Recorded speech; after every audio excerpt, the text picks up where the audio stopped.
श्री साई सच्चरित्र अध्याय 9।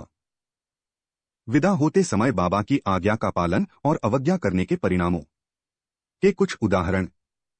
भिक्षावृत्ति और उसकी आवश्यकता, भक्तों तरखड़ कुटुंब के अनुभव। गत अध्याय के अंत में केवल इतना ही संकेत किया गया था कि लौटते समय जिन्होंने बाबा के आदेशों का पालन किया वे सकुशल घर लौटे और जिन्होंने अवज्ञा की उन्हें दुर्घटनाओं का सामना करना पड़ा। इस अध्याय में यह कथन अन्य कई पुष्टिकारक घटनाओं और अन्य विषयों के साथ विस्तार पूर्वक समझाया जाएगा। शिरडी यात्रा की विशेषता।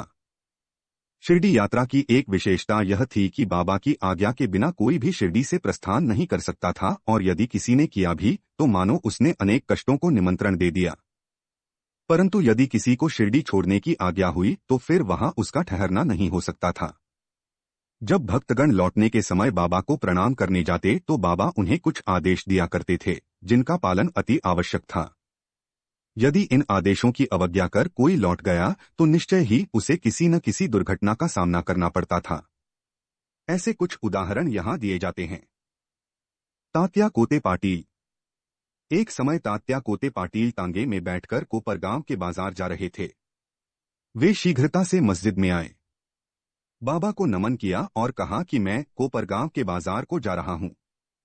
बाबा ने कहा, शीघ्रता न करो, थोड़ा ठहरो। बाजार जाने का विचार छोड़ दो और गांव के बाहर न जाओ।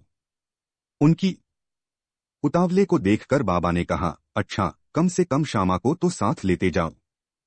बाबा की आज्ञा की अवहेलना करके उन्होंने तुरंत तांगा आगे बढ़ाया। तांगे के दो घोड़े में से एक घोड़ा, जिसका मूल्य लगभग 300 रुपया था, अति चंचल और द्रुतगामी था। रास्ते में सावली विहीर ग्राम पार करने के पश्चात ही वह अधिक वेग से दौड़ने लगा। अकस्मात ही उसकी कमर में मोच आ गई। वह वहीं गिर पड़ा। यद्यपि तात्या को अधिक चोट तो न आई परंतु उन्हें अपनी साई मां के आदेशों की स्मृति अवश्य हो आई। एक अन्य अवसर पर कोल्हार ग्राम को जाते हुए भी उन्होंने बाबा के आदेशों की अवज्ञा की थी और ऊपर वर्णित घटना के समान ही दुर्घटना का उन्हें सामना करना पड़ा था। एक यूरोपियन महाशय। एक समय बंबई के एक यूरोपियन महाशय नाना साहेब चांदोरकर से परिचय पत्र प्राप्त कर किसी विशेष कार्य से शिरडी आए। उन्हें एक आलीशान तंबू में ठहराया गया। वे तो बाबा के समक्ष नत होकर करकमलों का चुंबन करना चाहते थे। इसी कारण उन्होंने 3 बार मस्जिद की सीढ़ियों पर चढ़ने का प्रयत्न किया परंतु बाबा ने उन्हें अपने समीप आने से रोक दिया। उन्हें आंगन में ही ठहरने और वहीं से दर्शन करने की आज्ञा मिली। इस विचित्र स्वागत से अप्रसन्न होकर उन्होंने शीघ्र ही शिरडी से प्रस्थान करने का विचार किया और विदा लेने के हेतु वे वहां आए। बाबा ने उन्हें दूसरे दिन जाने और शीघ्रता न करने की राय दी। अन्य भक्तों ने भी उनसे बाबा के आदेश का पालन करने की प्रार्थना की परंतु वे सबकी उपेक्षा कर तांगे में बैठकर रवाना हो गए। कुछ दूर तक तो घोड़े ठीक ठीक चलते रहे परंतु सावली विहीर नामक गांव पार करने पर एक बाइसिकल सामने से आई जिसे देखकर घोड़े भयभीत हो गए और द्रुत गति से दौड़ने लगे। फलस्वरूप तांगा उलट गया और महाशय जी नीचे लुढ़क गए और कुछ दूर तक तांगे के साथ साथ घिसटते चले गए। लोगों ने तुरंत ही दौड़कर उन्हें बचा लिया परंतु चोट अधिक आने के कारण उन्हें कोपरगांव के अस्पताल में शरण लेनी पड़ी। इस घटना से भक्तों ने शिक्षा ग्रहण की कि जो बाबा के आदेशों की अवहेलना करते हैं उन्हें किसी न किसी प्रकार की दुर्घटना का शिकार होना ही पड़ता है और जो आज्ञा का पालन करते हैं वे सकुशल और सुखपूर्वक घर पहुंच जाते हैं। भिक्षावृत्ति की आवश्यकता। अब हम भिक्षावृत्ति के प्रश्न पर विचार करेंगे। संभव है कुछ लोगों के मन में संदेह उत्पन्न हो कि जब बाबा इतने श्रेष्ठ पुरुष थे तो फिर उन्होंने आजीवन भिक्षावृत्ति पर ही क्यों निर्वाह किया। इस प्रश्न को 2 दृष्टिकोण समक्ष रखकर हल किया जा सकता है। पहला दृष्टिकोण, भिक्षावृत्ति पर निर्वाह करने का कौन अधिकारी है। शास्त्रानुसार वे व्यक्ति जिन्होंने 3 मुख्य आसक्तियों 1 कामिनी, 2 कांचन और 3 कीर्ति का त्याग कर आसक्ति मुक्त हो संन्यास ग्रहण कर लिया हो वे ही भिक्षावृत्ति के उपयुक्त अधिकारी हैं क्योंकि वे अपने गृह में भोजन तैयार कराने का प्रबंध नहीं कर सकते अतः उन्हें भोजन कराने का भार गृहस्थों पर ही है। श्री साई बाबा न तो गृहस्थ थे और न वानप्रस्थी। वे तो बालब्रह्मचारी थे। उनकी यह दृढ़ भावना थी कि विश्व ही मेरा गृह है। वे तो स्वयं ही भगवान वासुदेव विश्वपालनकर्ता तथा परब्रह्म थे अतः वे भिक्षा उपार्जन के पूर्ण अधिकारी थे। दूसरा दृष्टिकोण, पंचसूना 5 पाप और उनका प्रायश्चित। सबको यह ज्ञात है कि भोजन सामग्री या रसोई बनाने के लिए गृहस्थाश्रमियों को 5 प्रकार की क्रियाएं करनी पड़ती है। 1 कंडनी पीसना, 2 पेशनी गलना, 3 उदकुंभी बावड़ी से पानी निकालना, 4 मार्जनी मांजना और धोना, 5 चूली चूल्हा सुलगाना। इन क्रियाओं के परिणामस्वरूप अनेक कीटाणुओं और जीवों का नाश होता है और इस प्रकार गृहस्थाश्रमियों को पाप लगता है। इन पापों के प्रायश्चित स्वरूप शास्त्रों ने 5 प्रकार के योग यज्ञ करने की आज्ञा दी है, अर्थात 1 ब्रह्मयज्ञ अर्थात वेदाध्ययन ब्रह्मा को अर्पण करना या वेद का अध्ययन करना, 2 पितृयज्ञ पूर्वजों को दान, 3 देवयज्ञ देवताओं को बलि, 4 भूतयज्ञ प्राणियों को दान, 5 मनुष्य अतिथि यज्ञ मनुष्यों अतिथियों को दान। यदि ये कर्म विधिपूर्वक शास्त्रानुसार किए जाएं तो चित्त शुद्ध होकर ज्ञान और आत्मानुभूति की प्राप्ति सुलभ हो जाती है।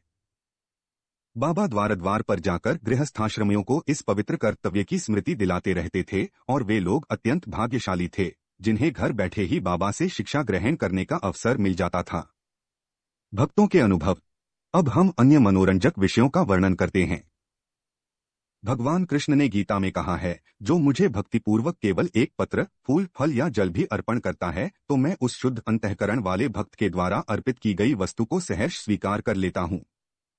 यदि भक्त सचमुच में श्री साईं बाबा को कुछ भेंट देना चाहता था और बाद में यदि उसे अर्पण करने की विस्मृति भी हो गई तो बाबा उसे या उसके मित्र द्वारा उस भेंट की स्मृति कराते और भेंट देने के लिए कहते तथा भेंट प्राप्त कर उसे आशीष देते थे। नीचे कुछ ऐसी ही घटनाओं का वर्णन किया जाता है। तरखड़ कुटुंब, पिता और पुत्र। तो श्री रामचंद्र आत्माराम उपनाम बाबा साहेब तरखड़ पहले प्रार्थना समाजी थे, तथापि वे बाबा के परम भक्त थे।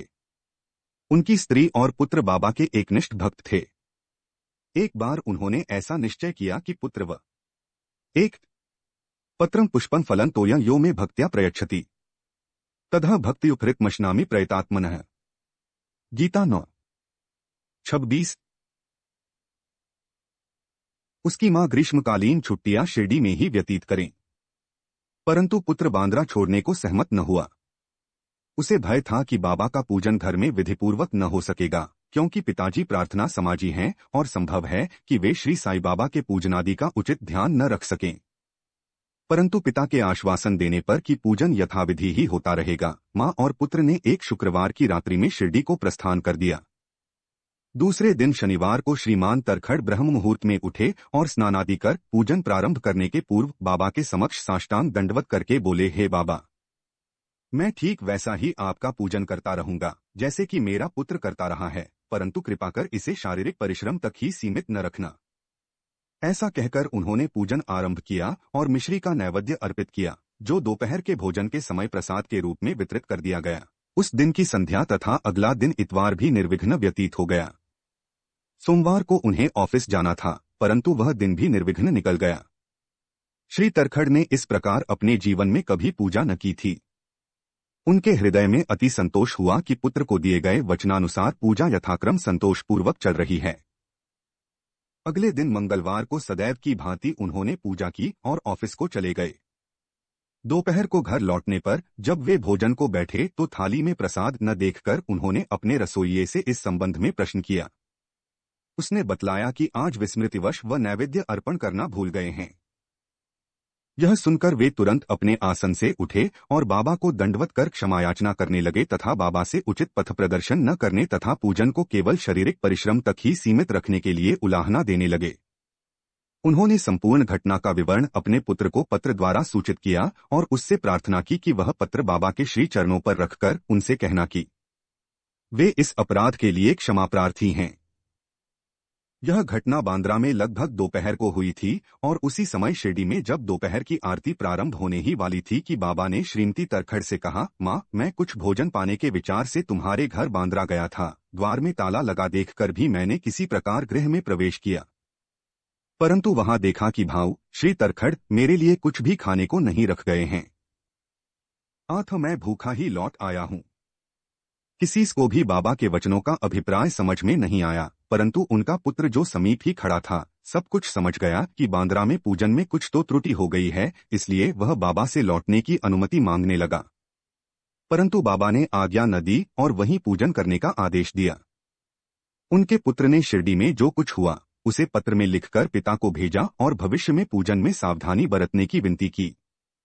दोनों पत्र डाक द्वारा दूसरे दिन दोनों पक्षों को मिले। क्या यह घटना आश्चर्यपूर्ण नहीं है? श्रीमती तरखड़। एक समय श्रीमती तरखड़ ने 3 वस्तुएं अर्थात 1 भरित भुर्ता यानी मसाला मिश्रित भुना हुआ बैंगन और दही, 2 काचरिया बैंगन के गोल टुकड़े घी में तले हुए और 3 पेड़ा मिठाई बाबा के लिए भेजी। बाबा ने उन्हें किस प्रकार स्वीकार किया, इसे अब देखेंगे। बांद्रा के श्री रघुवीर भास्कर पुरंदरे बाबा के परम भक्त थे। एक समय वे शिरडी को जा रहे थे। श्रीमती तरखड़ ने श्रीमती पुरंदरे को 2 बैंगन दिए और उनसे प्रार्थना की कि शिरडी पहुंचने पर वे 1 बैंगन का भुर्ता और दूसरे का काचरिया बनाकर बाबा को भेंट कर दें। शिरडी पहुंचने पर श्रीमती पुरंदरे भुर्ता लेकर मस्जिद गईं। बाबा उसी समय भोजन को बैठे ही थे। बाबा को वह भुर्ता बड़ा स्वादिष्ट प्रतीत हुआ, इस कारण उन्होंने थोड़ा थोड़ा सभी को वितरित किया। इसके पश्चात ही बाबा ने काचरिया लाने को कहा। राधा कृष्ण माई के पास संदेशा भेजा गया कि बाबा काचरिया मांग रहे हैं। वे बड़े असमंजस में पड़ गई कि अब क्या करना चाहिए। बैंगन की तो अभी ऋतु ही नहीं है। अब समस्या उत्पन्न हुई कि बैंगन किस प्रकार उपलब्ध हो। जब इस बात का पता लगाया गया कि भुर्ता लाया कौन था, तब ज्ञात हुआ कि बैंगन श्रीमती पुरंदरे लाई थीं तथा उन्हें ही काचरिया बनाने का कार्य सौंपा गया था। अब प्रत्येक को बाबा की पूछताछ का अभिप्राय विदित हो गया और सबको बाबा की सर्वज्ञता पर महान आश्चर्य हुआ। दिसंबर सन 1915 में श्री गोविंद बालाराम मानकर शिरडी जाकर वहां अपने पिता की अंत्येष्टिक्रिया करना चाहते थे। प्रस्थान करने से पूर्व वे श्रीमती तरखड़ से मिलने आए। श्रीमती तरखड़ बाबा के लिए कुछ भेंट शिरडी भेजना चाहती थीं। उन्होंने पूरा घर छान डाला, परंतु केवल 1 पेड़े के अतिरिक्त कुछ न मिला और वह पेड़ा भी अर्पित नैवेद्य का था। बालक गोविंद ऐसी परिस्थिति देखकर रोने लगा, परंतु फिर भी अति प्रेम के कारण वही पेड़ा बाबा के लिए भेज दिया। उन्हें पूर्ण विश्वास था कि बाबा उसे अवश्य स्वीकार कर लेंगे। शिरडी पहुंचने पर गोविंद मानकर बाबा के दर्शनार्थ गए, परंतु वहां पेड़ा ले जाना भूल गए। बाबा यह सब चुपचाप देखते रहे, परंतु जब वह पुनः संध्या समय बिना पेड़ा लिए हुए वहां पहुंचा तो फिर बाबा शांत न रह सके और उन्होंने पूछा कि तुम मेरे लिए क्या लाए हो। उत्तर मिला, कुछ नहीं। बाबा ने पुनः प्रश्न किया और उसने वही उपर्युक्त उत्तर फिर दोहरा दिया।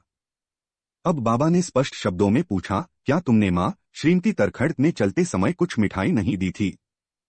अब उसे स्मृति हो आई और वह बहुत ही लज्जित हुआ तथा बाबा से क्षमा याचना करने लगा। वह दौड़कर शीघ्र ही वापस गया और पेड़ा लाकर बाबा के सम्मुख रख दिया। बाबा ने तुरंत ही पेड़ा खा लिया। इस प्रकार श्रीमती तरखड़ की भेंट बाबा ने स्वीकार की और भक्त मुझ पर विश्वास करता है, इसलिए मैं स्वीकार कर लेता हूं। यह भगवद्वचन सिद्ध हुआ।